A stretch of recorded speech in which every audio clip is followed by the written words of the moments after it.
Welcome to the Spirit Mom Life private podcast, where we talk about how to live in this world after your child has left it. I'm Shawl Adams, and my beautiful son Levi transitioned back to Spirit on June 12th, 2012. After having a spiritually transformative experience that completely transformed how I live in this world without him, I'm here to help you navigate living life as a spirit mom.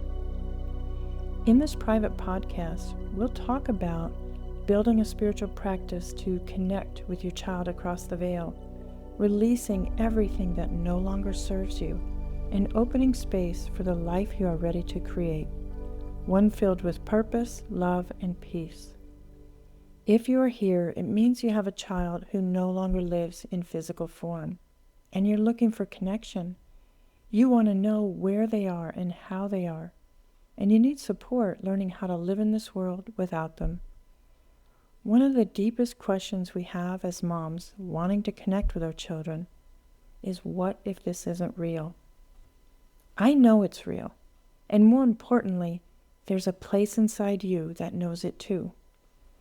For many spirit moms, what feels most vulnerable is giving yourself permission to trust your own experience, to believe that communication with your child is possible, even when the world around you doesn't know how to hold that truth.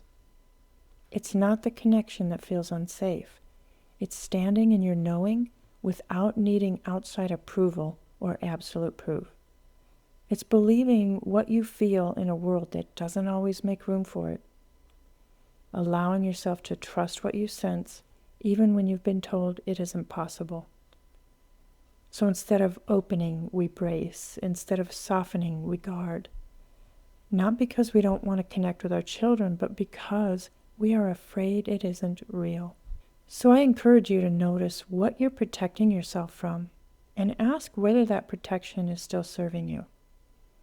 Recently, I saw a mother post a photo of her daughter in a group, and she wrote, "Going on 4 years and I still can't breathe." I want to pause here because if those words landed in you, I want you to know something. There are times in grief when it's just hard to breathe. Life keeps going, but you're still trying to find your footing inside it. When I read her words, I didn't see weakness. I saw love that never stops. Love that just hasn't yet figured out how to be expressed in the new dynamic of having a child in spirit. I told you that I know it's real. Let me tell you why. Over the years, I have received so much communication from my son Levi, and while I was grateful for those signs and messages, 9 years after he passed, I found myself at another very low point in my grief.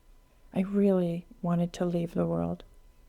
But I woke up one morning, and this incredible knowing washed over me. This light just filled me with immense joy, and the knowing that every sign and every message Levi had ever sent had been sent deliberately and consciously. I knew where he was. I knew how much joy he was experiencing, and I walked on air for about 2 or 3 weeks afterward.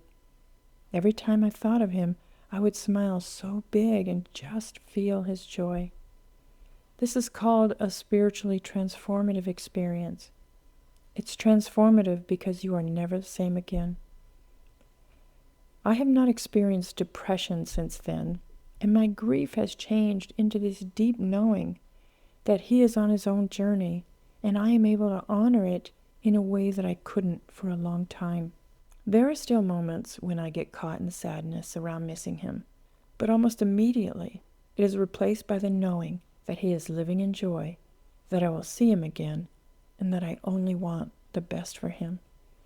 He is on his own journey, and I am choosing to continue mine. I believe these experiences were meant for me to step into purpose, to share this journey with other spirit moms so they too can find their own path through this. I honor the experiences of receiving signs and messages by sharing them. Here is just one of the powerful messages I have received from Levi. I hope that it gives you some comfort. About 4 years after Levi had transitioned back to spirit, I was driving home alone, talking to him and just sobbing. I said, Levi, if I knew that you were okay and that you were happy over there, I could do this a whole lot better. The next day, I received a call from one of his friends. She said, I had a dream about Levi last night. He and Shiloh both came to visit me from the other side. We were all riding seahorses and having a really great time. Then right before Levi was going to go back, I could see his face so clearly, and he was so happy. Happier than anything we experience here. This is the kind of powerful connection you can have with your child.